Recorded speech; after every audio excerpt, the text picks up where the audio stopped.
अब डेफिनेशन को फिर से क्लियर करें। Receipt and payment account is a real account, it is prepared on cash basis of accounting. यह लेखांकन के रोकड़ आधार पर तैयार किया जाता है। इसको हम कैश बुक की तरह तैयार करते हैं। किसकी तरह? इसलिए इसमें जितने भी सारे कैश रिसिप्ट्स होते हैं, कैश रिसिप्ट्स, क्या कैश रिसिप्ट्स, उसको हम कहां लिखते हैं? इसके डेबिट साइड में लिखते हैं। जितने भी सारे कैश रिसिप्ट, चाहे वो 1 रुपए का है, चाहे वो 1 करोड़ का है, उसको कहां लिखेंगे हम लोग? डेबिट साइड में। अब उसके बाद कह रहा है कि अब वो कैश जो रिसीव हम कर रहे हैं, हमने 2025 में जो रिसीव किया, उसको पूरा अमाउंट हम रिसिप्ट साइड में डालेंगे। अगर एक नॉन प्रॉफिट ऑर्गेनाइजेशन के लिए हम अकाउंटिंग कर रहे हैं तो 1 रुपए का चंदा होगा या 1 करोड़ का चंदा होगा, 1 रुपए का रिसिप्ट होगा, 1 करोड़ का रिसिप्ट होगा, उससे मतलब नहीं है। वो इस साल का है, उससे भी मतलब नहीं है। पिछले साल का है, उससे भी मतलब नहीं है। अगले साल से का है, उससे भी मतलब नहीं है। जितना मेरी डिफिनेशन को और लेक्चर को याद रखिएगा, क्वेश्चन बनाने में आसानी होगी, अपने पेन चलता रहेगा और डाउट का सवाल ही पैदा नहीं होगा। मैं क्या बोल रहा हूं? जितना भी रिसीव करेंगे उस सब को रिसिप्ट में उठा कर डाल देंगे, जितना भी रिसीव करेंगे। अब वो 2028 का कोई पैसा हमको 26 में दे दिया है तो भी उसको यहां लिख देंगे। अब कैसे लिखेंगे वो बताएंगे बनाने से, अभी तो थ्योरी ना बता रहे हैं।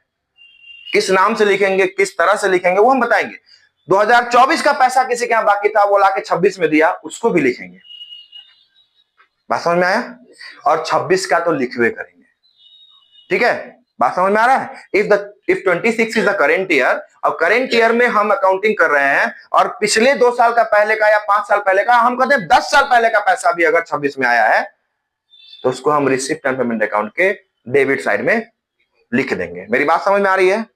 Are you getting my points? अब वो तो हो गया मतलब ईयर के हिसाब से या पीरियड के हिसाब से। अब बात करते हैं कि वो किस नेचर का है। आप लोगों ने पढ़ा होगा क्लास 11th में एक चैप्टर है रेवेन्यू एंड कैपिटल, आयगत और पूंजीगत। चाहे वो पैसा पूंजीगत हो, चाहे वो पैसा आयगत हो, चाहे वो रेवेन्यू हो, चाहे वो कैपिटल हो, उसको कहां रखना है हमको?